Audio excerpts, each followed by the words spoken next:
వస్తుంది? ఇప్పుడు చెప్పండి, మనసు వశమైపోయిననాడు, మనసు చెలించనప్పుడు ఇంద్రియము తాను చేయవలసిన ధర్మం తను చేసేస్తే మాత్రం దోషమేమొస్తుంది? కన్నుకి చూడడం ధర్మం అండి, కన్ను చూస్తుంది. కానీ కన్ను చూసిందా అన్నది కాదు ప్రధానం, మనసు ఏం ఆలోచిస్తోందన్నది ప్రధానం అవుతున్నప్పుడు కర్మలో.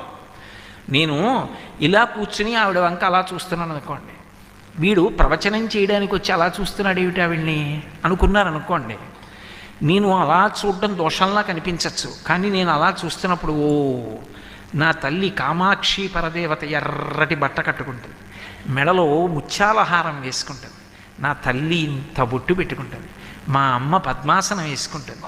నేను రోజు మా అమ్మని అలా కైమోడ్చి నమస్కరిస్తాను. మా అమ్మ నేను రాగానే కంచి వెళ్ళలేదని మా అమ్మ బయలుదేరి వచ్చి నా ఎదురుగుండా కూర్చుని వింటున్నట్లు నటిస్తోంది. నా తల్లి అలా కూర్చుంది అని నేను లోపల